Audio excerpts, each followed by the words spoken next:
Books make you hope. Books make you dream. Books make you laugh. Books make you scream. This is the Books That Make You show.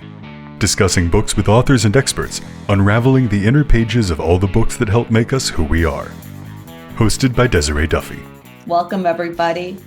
It's Desiree Duffy with the Books That Make You show. And today we're going to be talking about books that make you think about the justice system and the injustices within that system a little differently.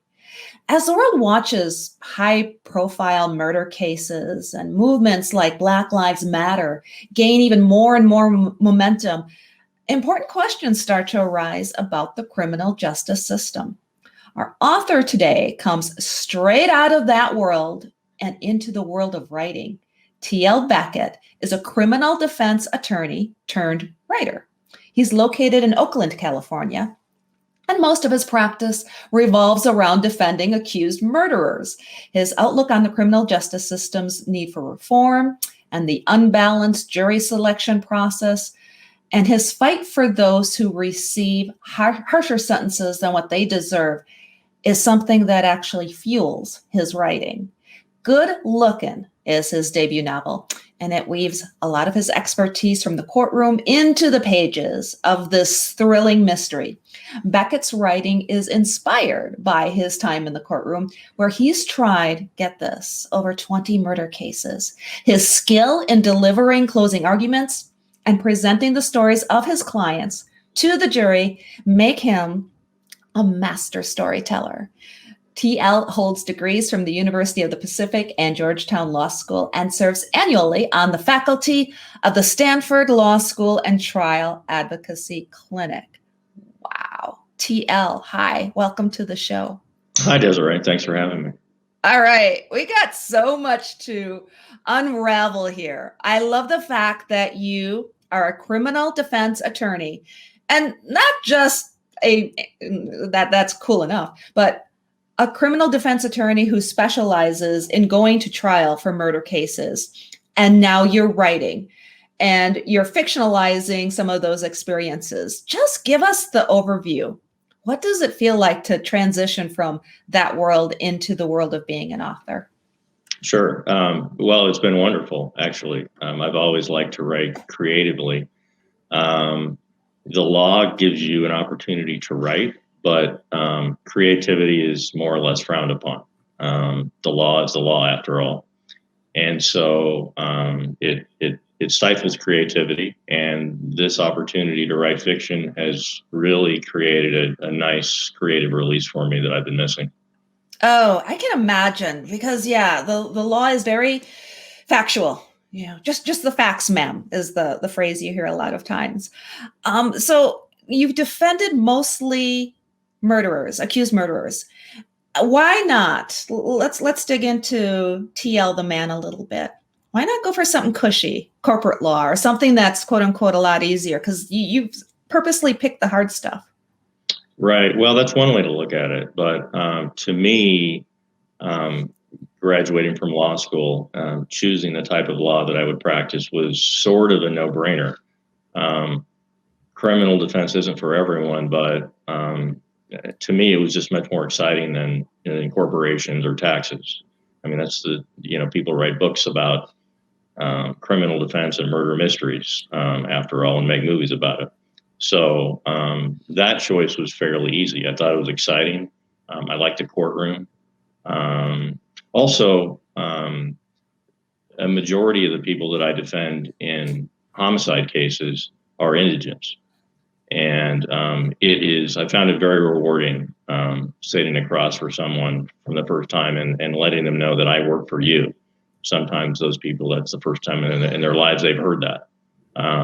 So that's another reason why I chose criminal defense.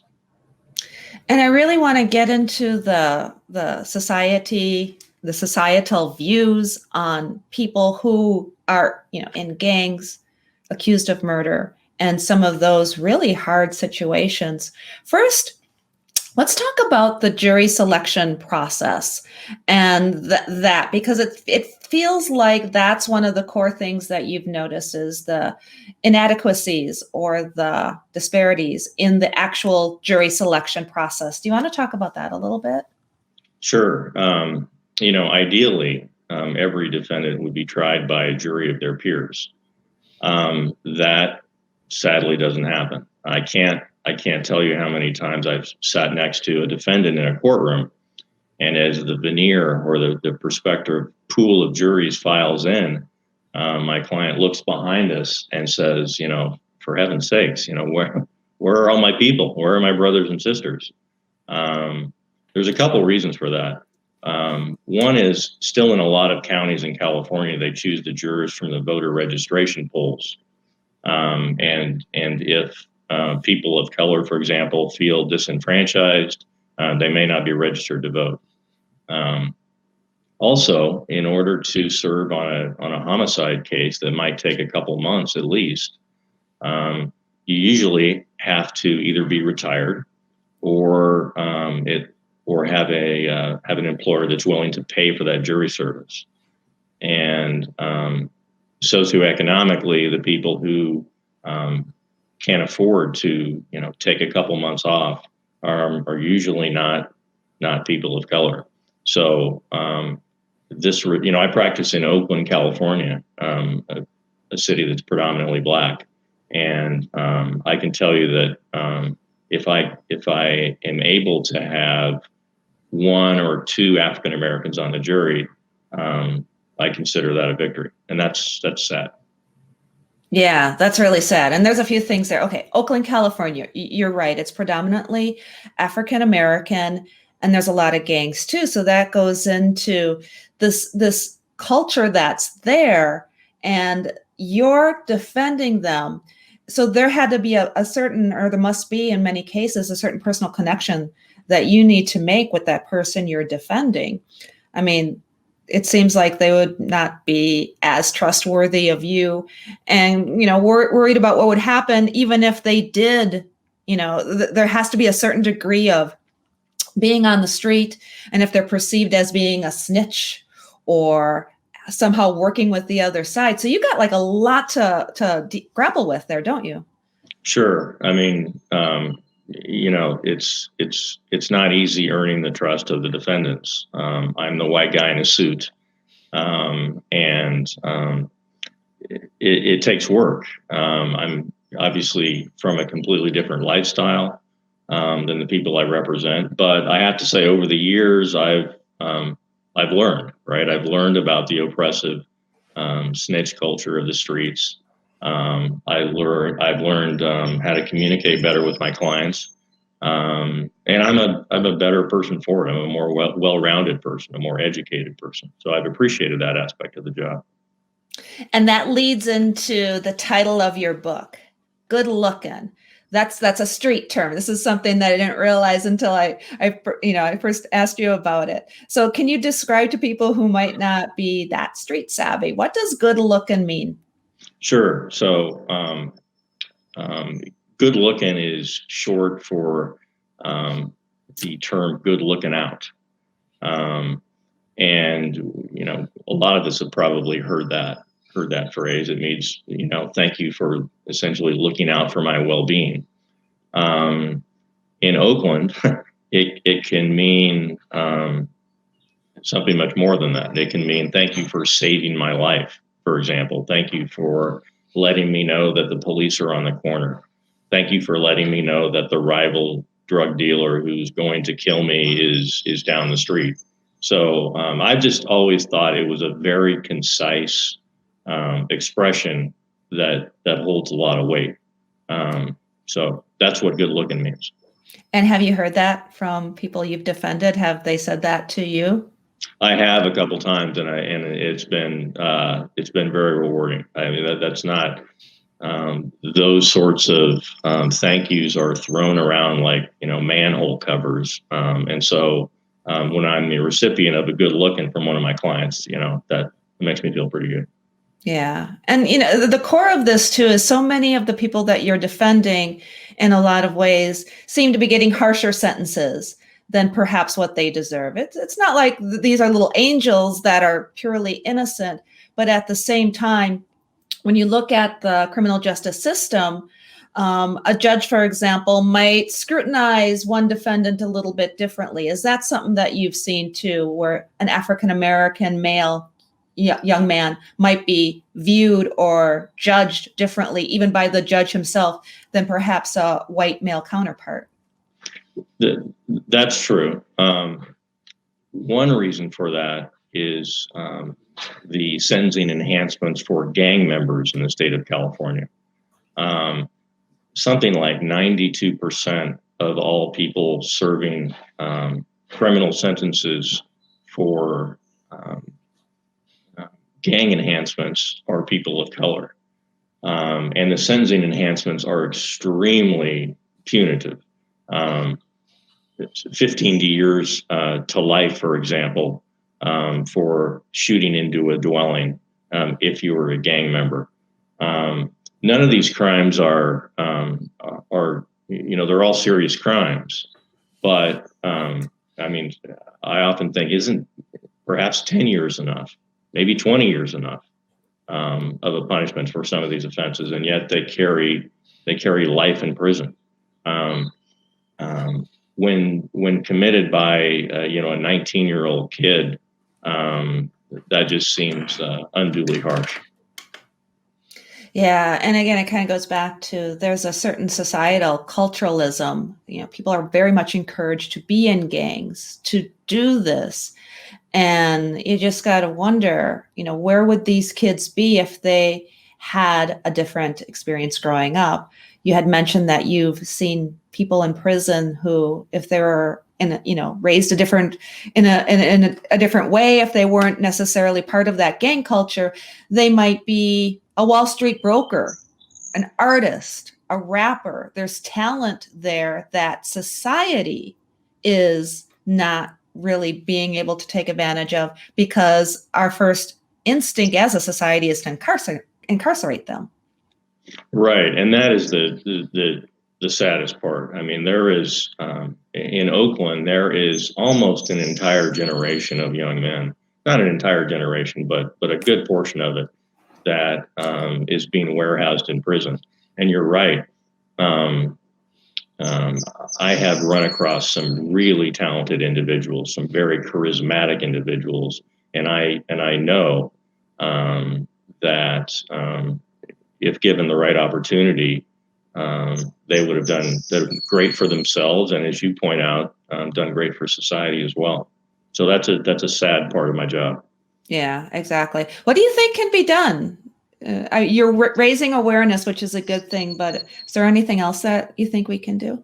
Well, I mean, I think raising awareness is a start. The one problem is that, I can't think of a politician who's ever run on the let's be soft on crime platform, right?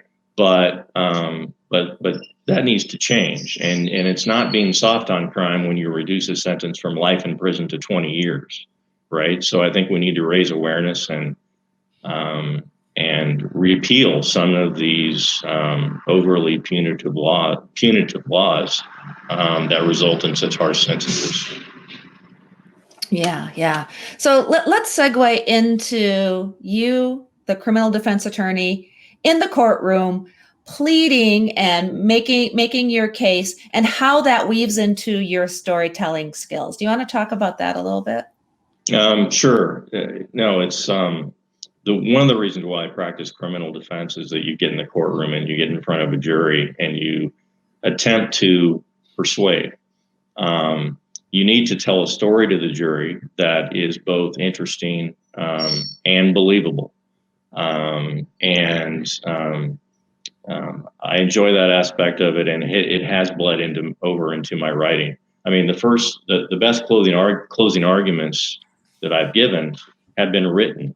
And not that I memorize them word for word, but I do think about word choice, and I do think about specific turns of phrases that would be effective. And it's not a coincidence that that is the part of criminal defense that I love, writing the closing arguments and thinking about how to be persuasive. And it's certainly very much akin to writing a murder mystery. Oh, exactly.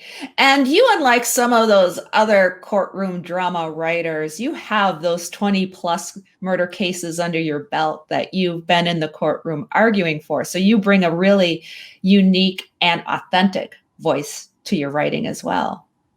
Thank you. I think so. I mean, I'm not the first attorney who decided to write a murder mystery. Obviously, there have been some extremely successful authors.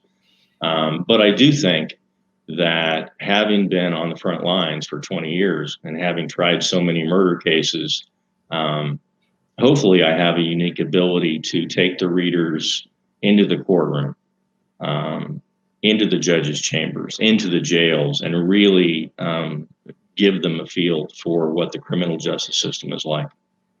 Yeah, people really need that. And you do it expertly, and you weave it into a compelling story that's got twists and turns and just keeps you flipping those pages.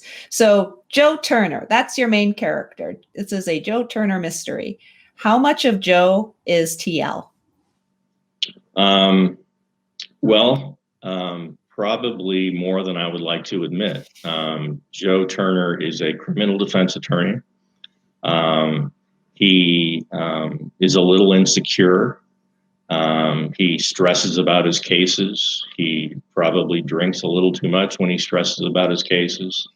And right now, all my friends watching are saying, "Check, check, check." Yeah, that's me. So one fantastic difference is that as I write, I have plenty of time to think of the perfect closing argument, the perfect comeback to my opponent in court, the perfect comeback to a joke from one of my friends. And so I can make, if Joe Turner's me, I can make him just the most eloquent attorney in the world and the wittiest and the funniest. So that's an aspect of it that I've certainly enjoyed. Yeah. You can kind of create the best version of this, but you have flaws too. I mean, not necessarily UTL, but your character has flaws. And that's what makes us love our characters, right? We always want somebody to have just something a little bit quirky about them. And you do that amazingly well. Thank you. And trust me, I have flaws as well. We all do, but that's the thing about writing, and that's the thing about pulling in our real experiences into our writing that gives it the authenticity and that makes it relatable to the readers. So tell us a little bit, like how much of this is pulled from reality? Are the situations inspired by actual events? Are you pulling in characters that you kind of maybe might have defended at some point in time? Certainly not a specific criminal defendant takes a role in my book or a specific opponent in court, but I can tell you that all the traits that my characters have, all their idiosyncrasies, more than likely I have experienced those in court. There is a prosecutor who is my opponent in the book, Joe Turner's, and he has this, and there is a prosecutor. I probably am revealing who it is by this explanation, but throughout a trial recently, he had the annoying habit of punctuating each question with a tap on the podium. And I can tell you by the end of the trial, I wanted to jump over the counsel table and tackle him. But that's an example of a particular trait or characteristic that I've woven into the characters. Some of the plots too have origins in cases, in actual cases, in murder trials that I've tried. Mm-hmm, mm-hmm. Well, and that's what makes it, again, so fascinating to read, is knowing that it's derived from or inspired from something that's real. What is it? So, okay, you kind of gave us a little hint on this other prosecutor, but what are some other things that people might be surprised to learn about the criminal justice system? I mean, what are the judges really like? What are the juries really like? Are there any little tidbits that you can share to give us a little glimpse into your world? Sure. I mean, I think what I would say is that I think when people think of the criminal justice system, they think of it working, flawlessly, and trials that are portrayed on television, sort of go on without a hitch and are wrapped up in 30 minutes. The people that run the criminal justice system are every bit as flawed as they are in every other walk of life. So there are complete, fiascos that occur in trials. Jurors fall asleep. Judges fall asleep. Grievous errors are made in the law, and it's sort of like making sausage sometimes, making justice. So there's always, no trial is alike, right? It's sort of like a box of chocolates. You never know what you're going to get. So that's it. It keeps it interesting, and I think that's a surprising aspect of people that experience the criminal justice system, that read the book, that serve as jurors. I think they'll come away knowing what I'm talking about. And here is the full cover of the book. Can you give us, no spoilers, don't give anything away, but just give us the setup a little bit. What are people what are they in store for when they start reading the pages of Good Lookin? So Joe Turner defends a young man who's accused of murder.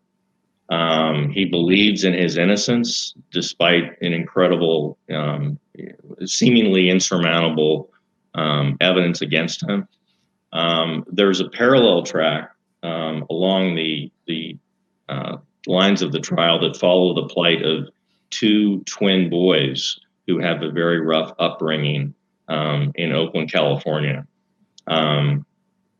Those two storylines intersect, and it culminates in an exciting trial and twists and turns that I think a reader would enjoy. Oh, excellent. And who do you feel your book is for? Who should be reading Good Lookin? Well, I think obviously people who love courtroom dramas would love it. There's a good amount of the courtroom in there. People who love twisty mysteries and surprise endings would like it. I think there's enough of a literary bent to satisfy book club readers. So it's got a little bit of everything. Yeah, absolutely. Now, were you a big mystery reader, a fan growing up? Who inspired you? What did you read to make you finally say, yeah, that's what I want to do. That's what I want to write? I didn't read a ton of mysteries. I was a big sports fan growing up. And so I read writers like Rick Riley and Frank DeFord and Mitch Albom, who later became authors. I think the subject matter, though, when I became a criminal defense attorney, it became obvious that, look, I have this incredible trove of stories and potential stories at my disposal. And so that was a natural fit. Yeah. Are there any stories that you can tell from the courtroom that might not necessarily be in a book yet? Or anything just crazy, wild that might have happened to you that you want to dish out on? This is probably the nadir of my experience as a trial attorney. But one day, in the midst of a trial that had lasted months and months with a very difficult defendant who had some mental issues, he would, gesticulate in the courtroom and yell at me and yell at the judge, and we'd have to calm him down. And the trial lasted for a long time. And one day he came in, and the judge welcomed the jury back from a long weekend. The defendant next to me stood, and he had given him a carton of milk for his lunch, and he took the milk and he poured it on my head. I reacted, not surprisingly. Hit the milk carton out of his hands and called him a bad name. We were barely able to sort of keep the trial on the rails, but we did, and we got to the end. Oh, that's crazy. Yeah. And that's what I really love about this book and your writing style, is the fact that you have these real life experiences, and not a lot of authors can say that. So what's going on next? Is there more Joe Turner in the future? What else are you working on? Absolutely. Yeah. There's a couple more Joe Turner mysteries in the works. And then I'll probably write something a little different, but probably still in the mystery genre. Fantastic. And so Good Lookin, a Joe Turner mystery, is available on Amazon. Where can people find it? Where can they find out more about you as well? Give us your details. Sure. Go to tlbequette.com. You can learn about me and buy the book there. Follow me on social media at T L Bequette. And the book is available on Amazon, Barnes & Noble, or if you want to support your local bookstore, it's available in a bookstore near you. Absolutely. And don't forget, you can always order it from your library if they don't have it in stock. Ask them to get it. It's available. Good Lookin, a Joe Turner mystery by T L Bequette. TL, thanks for joining us today. I appreciate it. Thanks so much, Desiree. You bet. You bet. And thank you, everyone, for being with us here today on the Books That Make You show. You can find out more about us on our website. It's booksthatmakeyou.com. And you can also follow us on social media. We're on Facebook and Instagram as well. We have that YouTube channel. Please be sure to subscribe so that you're always in the loop whenever we have a Books That Make You show or other great content that we provide to you. Plus, don't forget to sign up for our newsletter. We send out a monthly email newsletter delivered straight into your inbox. You can get news updates and articles, stories about your favorite books and authors. Plus, we do plenty of bookish giveaways as well, giving you a chance to win something fun.